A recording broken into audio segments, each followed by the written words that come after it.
appointing Israel's first king. The man sought out, the first thought from verse 1 to 10.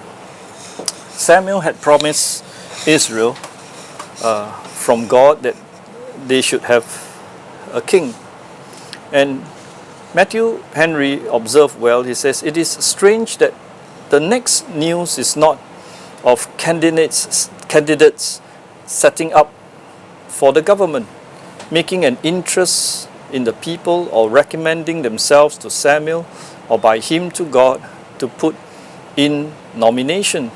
Why does not the prince of the tribe of Judah, whoever he is, look about him now, remembering Jacob's entail of the scepter of that tribe? Is there never a bold, aspiring man in Israel to say, I will be king if God will choose me? No, none appears. Whether it is owing to a culpable mean-spiritedness or a laudable humility, I know not. But surely it is what can scarcely be paralleled in the history of any kingdom, a crown, such a crown set up, and nobody bids for it. Most governments began in the ambition of the prince to rule, but Israel's in the ambition of the people to be ruled. Had any of those elders who petitioned for a king afterward petitioned to be king, I should have suspected that person's ambition to have been at the bottom of the motion. But now let them have the praise of what was good in them. It was not so. So you see, when they wanted a king, they left the matter, as it were, there. Nothing was done. And we know that the judges in Israel have been appointed, but they have not been a judge over the entire nation. And although Samuel had that role to be a judge, but here we are seeing that the Lord is appointing a king, and that king whom he will choose will be a man that providentially he will show to his people. So Matthew Henry says, God having in the law undertaken to choose their king, Deuteronomy 17 verse 15. So could it be that, well, they knew the word of God, that if a king is to come, well, God will have to choose the king. And so, thou shalt in any wise set him king over thee, whom the Lord thy God shall choose. One from among thy brethren shalt thou set king over thee. Thou mayest not set a stranger over thee, which is not thy brother. And so they all sit still, he observes, till they hear from heaven. That they do this in this chapter, which begins with the story of Saul, their first king, and by strange steps of providence brings him to Samuel to be anointed privately, and so to be prepared for an election by lot and a public commendation to the people, which follows in the next chapter. So you see, now with the people seeking for a king like the rest of the nations, God is going to give them the king, as he said to Samuel. And this chapter will give to us the appointing of Israel's first king. What were the circumstances that took place? We will have a short account of Saul's parentage and his person, what kind of a person he is, and what kind of a characteristic is highlighted about this man. So you would see that there are a lot of physical characteristics that are mentioned. Men that would look at things quite differently from what God will see. And here, God by providence would lead Saul to Samuel. And what were the circumstances? Well, he's being sent to seek his father's asses, his father's donkeys, and he was at a loss how to find them. And his servant gave him an advice that he would consult Samuel, the seer or the prophet. And so he was given direction by the young maidens, and he found Samuel, and God informed Samuel that this is the man whom you will anoint to be Israel's first king. And so he received him with respect at the gate and brought him to the dining room and prepared him to hear the news that he must be Israel's king. Verse 22, 23 to 27. And this beginnings would have been very hopeful and promising if it had not been that the sin of the people was the spring of this great affair. So Matthew Henry observed that the reason why God had appointed the king was that the people in a very carnal way wanted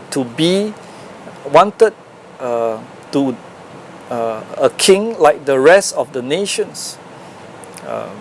They would not now have their God to rule them, who is invisible, who cannot be seen, but who is powerful, who is able.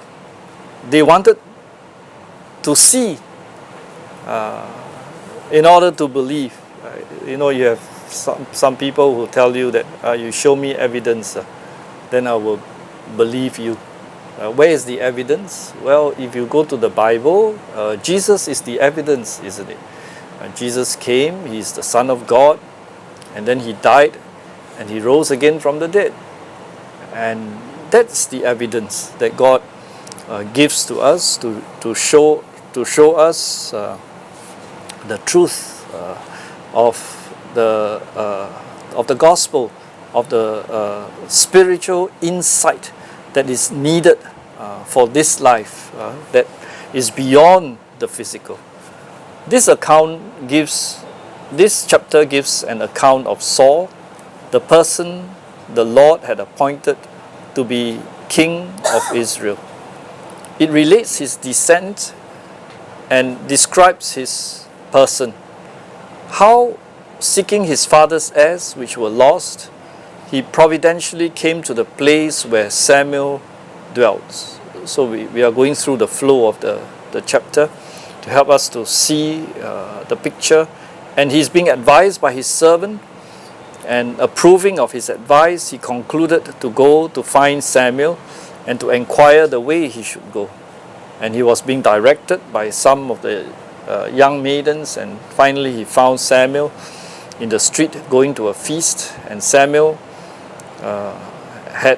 having some previous notice from the Lord of such a person's coming to him that day, when he met him, invited him to dine with him and obliged him to stay with him that day. So you see that the life of Samuel was very much one that is directed by God leading him. But for Saul, you would see that, well, he was led along.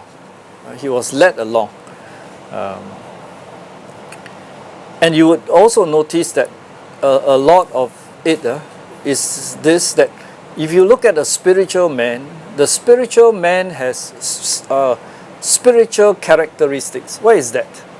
That he would seek God, that he would seek the things of God, that he would choose to follow God. But you would notice as we go through and see that this kind of spiritual characteristic is missing in the description of Israel's first king. Okay. Samuel, having some previous notice from the Lord of such a person coming to him that day, when he met him, invited him to dine with him, and obliged him to stay with him that day, and satisfied him with his asses, and gave him a hint of the grandeur he was about to be raised to which Saul made a modest reply. And Samuel treated him at the feast in a respectable manner, and privately communed with him of the things preparatory to what he was about to make known to him. John Gill giving to us a very succinct account. And so we come to verse 1 of our text. Now there was a man of Benjamin, whose name was Kish, the son of Abiel, the son of Zeror, the son of Bechorath, the son of Aphiah, a Benjamite, a mighty man of power. And he had a son whose name was Saul, a choice young man and a goodly, and there was not among the children of Israel a goodlier person than he. From his shoulders and upward he was higher than any of the people. So the chapter begins with the genealogy of Kish, the father of Saul, and a description of the latter's outstanding physique. Right? He was tall, he was well built, a man of good physical stature. The genealogy of Saul extends for 6 generations, or 7, if it is assumed that the real focus of the genealogy is on Saul, Kish's son. So here is given 6 or 7 generations, and the genealogy of Saul is given here as far as Aphiah. Aphiah is given in 1 Chronicles 7 and verse 8. Who was of the house of Bichar, the son of Benjamin. Genesis 46:21. Genesis 46:21 says, and the sons of Benjamin were Bela, Bichar, that's the man there.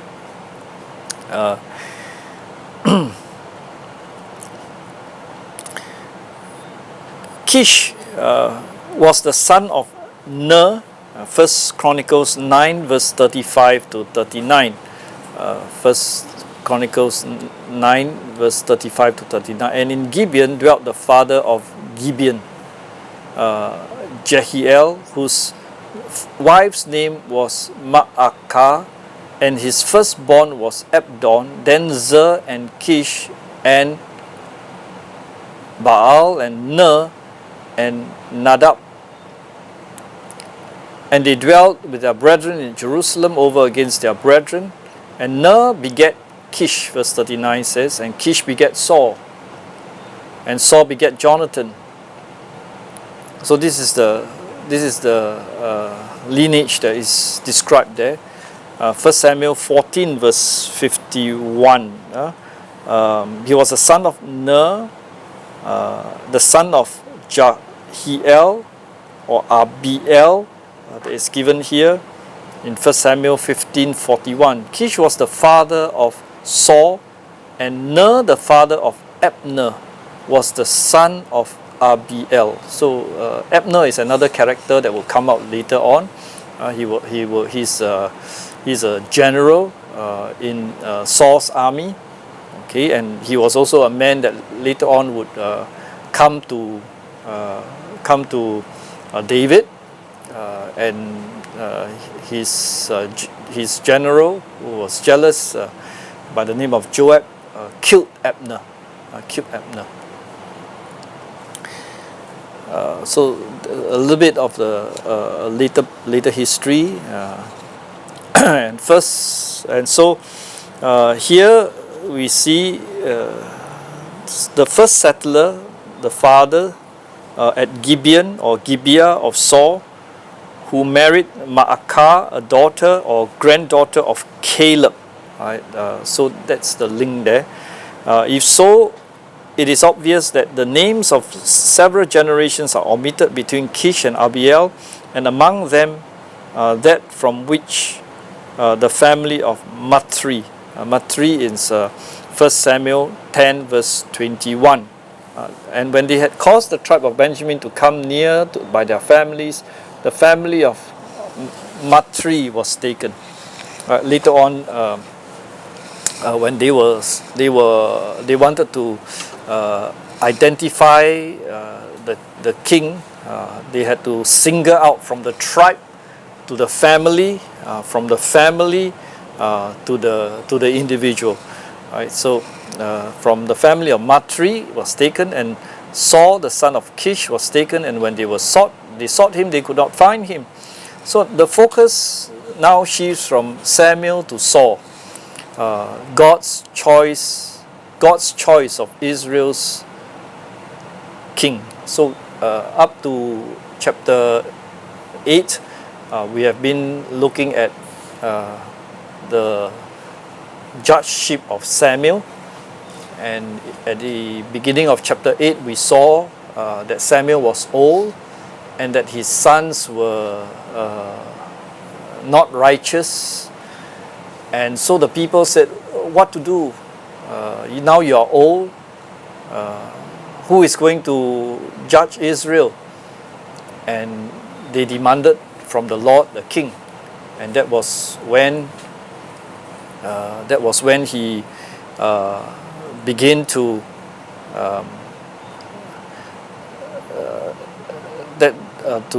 to speak to them, to consult the Lord, and the Lord said to them that give them what they want. But in chapter 8 we saw the Lord would describe to Israel how the king would exploit them, right? How a worldly king would exploit his subjects. And so here we see that he was from the tribe of Benjamin. There was a man of Benjamin. He was from the tribe of Benjamin. And Benjamin, we know in the later part of the book of Judges, was almost exterminated because of their rebellion against God's law. You remember that incident? And Jacob, before he passed on, described Benjamin as a ravening wolf, and the tribe was involved in various battles, and Benjamin's territory lay between Ephraim and Judah. So Ephraim is the son of Joseph. He's up north, and down south is the tribe of Judah. Of course, Judah, we know, is the kingly tribe, right? But you see that God is chosen the first king to be from the tribe of Benjamin, which is in between Ephraim and Judah. So Saul's tribe was adjacent to the royal tribe of Judah. In spite of what was said to Samuel in verse 21. In verse 21, here we are told, and Saul answered and said, Am not I a Benjamite, of the smallest of the tribe of Israel, and my family the least of all the families of the tribe of Benjamin? Wherefore then speakest thou so to me? So Saul was in a state of disbelief in that why is it that providence is doing this for him? But we know also that Saul belongs to a powerful and wealthy family that owned much land, animals, and they had servants. And we are told here that Saul was someone who is physically well built. At the end of verse 2 tells us that there was not he was a choice young man, a goodly, and there was not among the children of Israel a goodlier person than he, for from his shoulders and upward he was higher than any of the people. So Saul was well built, he was tall, the kind of king that people would admire. So you see a lot of physical characteristics that is being described there. Even Samuel, with all his spiritual perception, got carried away when he saw him. So you see, physical sight can be quite deceiving. Physical sight can be quite deceiving. 1 Samuel 10 verse 23 to 24. And they ran and fetched him thence, and when he stood among the people, he was higher than any of the people from his shoulder upward and upwards. That's the time when they try to identify Saul before the people. Okay. And Samuel said to all the people, see ye him whom the Lord has chosen, that there is none like him among all the people. And all the people shouted and said, God save the king. His weakness for admiring qualities even showed up when Samuel went to anoint David. So it's interesting that you see physical things are very, it's like a blind spot to us, you know. We live in a physical world, and it's easy to get easily sidetracked. But when God sent Samuel to anoint David, he was also looking for the same kind of qualities. 1 Samuel 16 verse 1 to 7. And the Lord said unto Samuel, how long wilt thou mourn for Saul, seeing that I have rejected him from reigning over Israel? Fill thy horn with oil and go, and I will send thee to Jesse the Bethlehemite, for I have provided me a king among his sons. And Samuel said, how can I go? If Saul hear me, he will kill me. And the Lord said, take a heifer with thee, and say, I am come to sacrifice to the Lord. And call Jesse to the sacrifice, and I will show thee what thou shalt do, and thou shalt anoint unto me him whom I name unto thee. And Samuel did that which the Lord spake, and came to Bethlehem. And the elders of the town trembled at his coming, and said, comest thou peaceably? And he said, peaceably. I am come to sacrifice unto the Lord. Sanctify yourselves, and come with me to the sacrifice. And he sanctified Jesse and his sons, and called them to the sacrifice.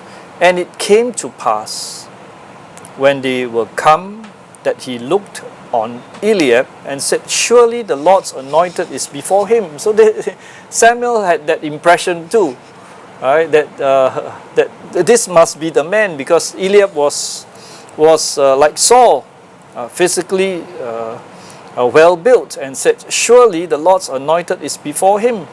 But the Lord said to Samuel, look not on his countenance, or on the height of his stature, because I have refused him. For the Lord seeth not as man seeth, for man looketh on the outward appearance, but the Lord looketh on the heart.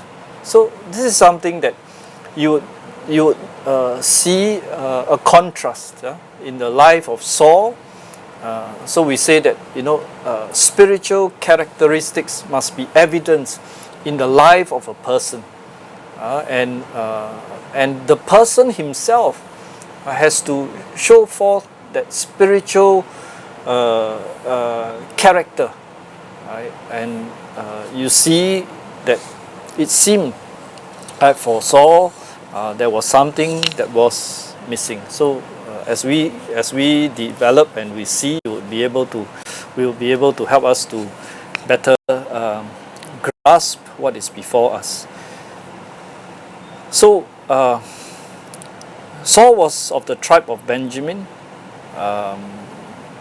And well, so was the New Testament apostle Paul. He was also named Saul, of the tribe of Benjamin, and he mentions it as his honor. Benjamin, he says, I'm of the tribe of Benjamin. In Romans 11 verse 1.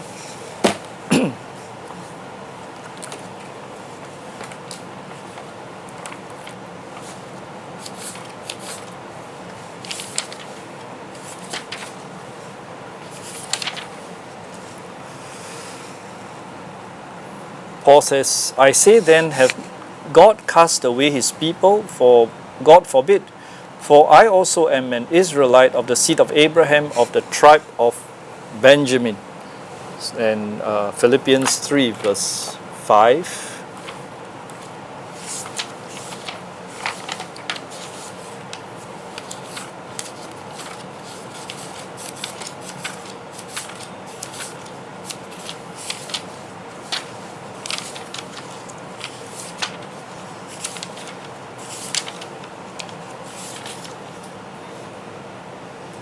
It says here, circumcise the 8th day of the stock of Israel, of the tribe of Benjamin, and Hebrew of the Hebrews, as touching a law, a Pharisee, concerning zeal, persecuting the church. So Paul was very proud of his lineage.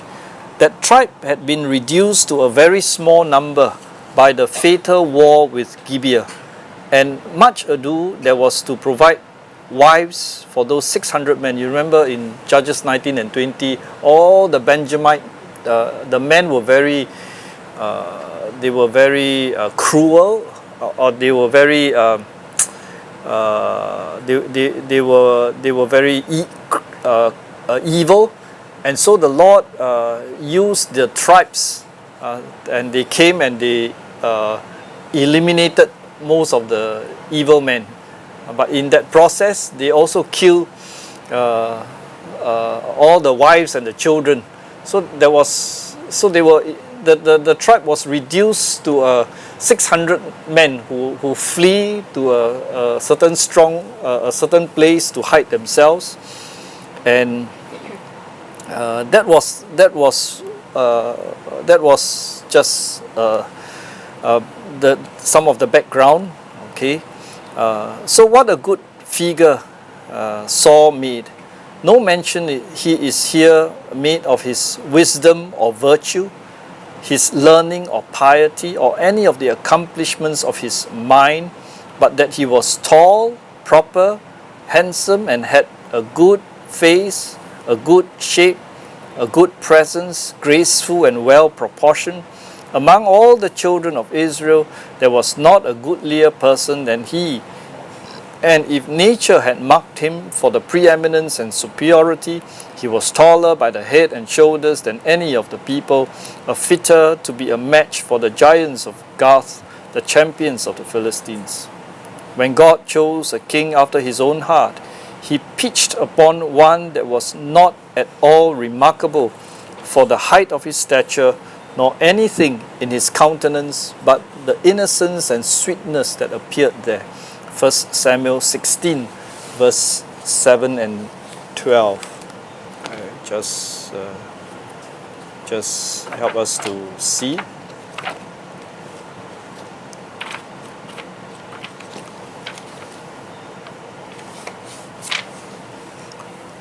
But the Lord looked unto Samuel. The Lord said unto Samuel, look not on his countenance or the height of his stature, because I have refused him. For the Lord seeth not as man seeth, for man looketh on the outward appearance, but the Lord looketh on the heart. So verse 7 and verse 12. And he sent and brought him, and he was ruddy and with a beautiful countenance and goodly to look at. And the Lord said, arise, anoint him, this is he. And so here God chose a king, or he chose a king after the people's heart, who aim at nothing so much as stateliness and grandeur, good to look at. He pitched upon this huge, tall man who, if he had no other good qualities, yet would look great.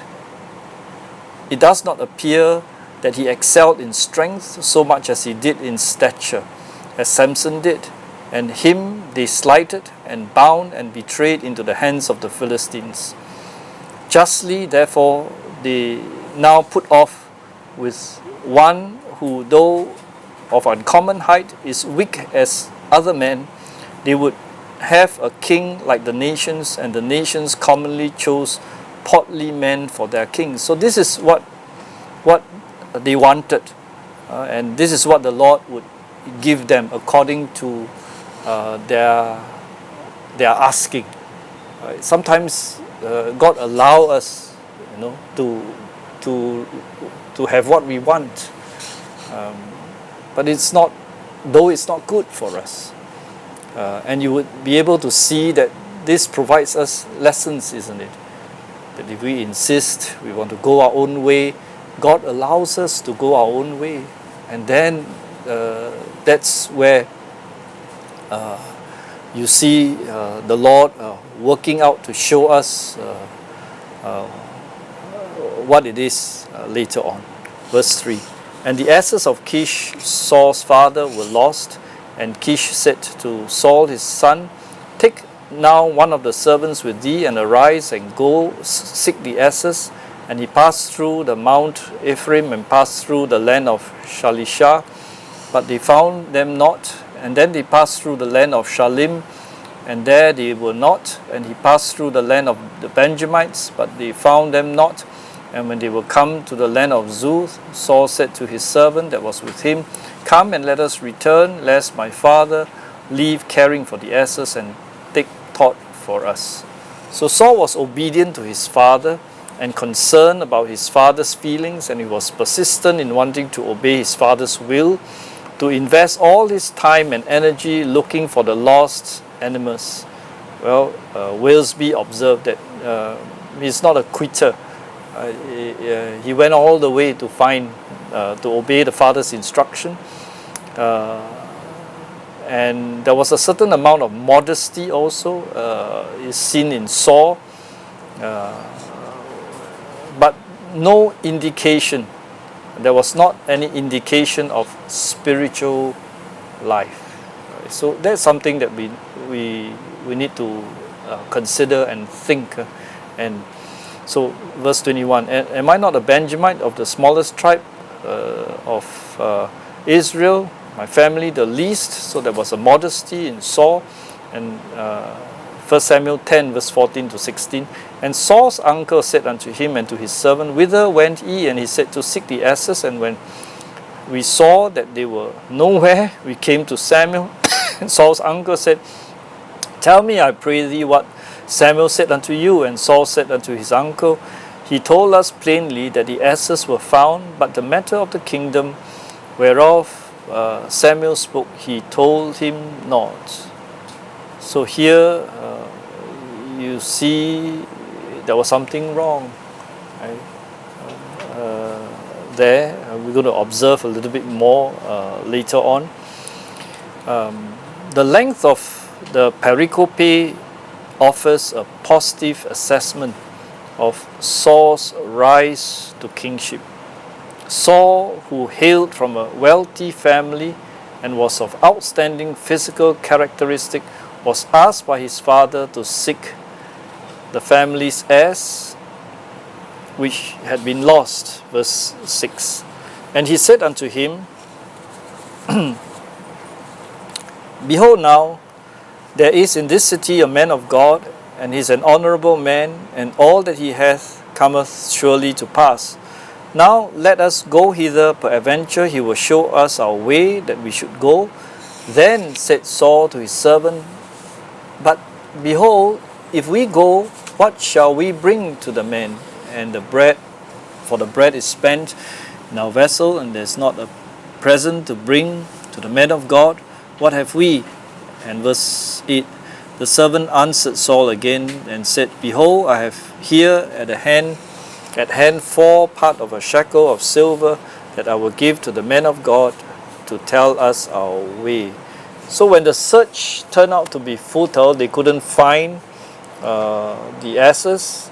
Saul, at the urging of his servant, offered to pay the necessary fee, sought out the men of God to ask him about where the animals were. And Samuel, the seer, had received, as we see from the narrative, a revelation from the Lord that Saul was coming, and had been commanded to anoint him as prince, a rite which indicated the Lord's commitment to him. So remember earlier we in Deuteronomy 17 we said that the king would be someone that is chosen by the Lord, and so here Samuel was to confirm who he is. So Saul's role was to continue the saving actions usually associated with the judges. So Samuel was old, his sons were corrupt, there was no one, and they wanted a king just like the nations. And so God was answering that demand from the people. A great man rising from small beginnings. It does not appear that Saul had any preferment at all, or was in any post of honor or trust, Matthew Henry observes, till he was chosen king of Israel. Most that are advanced rise gradually, but Saul, from the level with his neighbors, stepped at once into the throne. Right? So he raises up the poor out of the dust to set them among princes. 1 Samuel 2 verse 8. Saul, it should seem, though he was himself married and had children grown up, yet lived in his father's house and was subject to him. Promotion cometh not by chance, nor human probabilities, but God is the judge. So a huge event was arising from small occurrences. How low does the history begin? Having to trace Saul to the crown. So we find him first employed as meanly as any we meet, was called out to preferment, as Matthew Henry puts it. God identified him.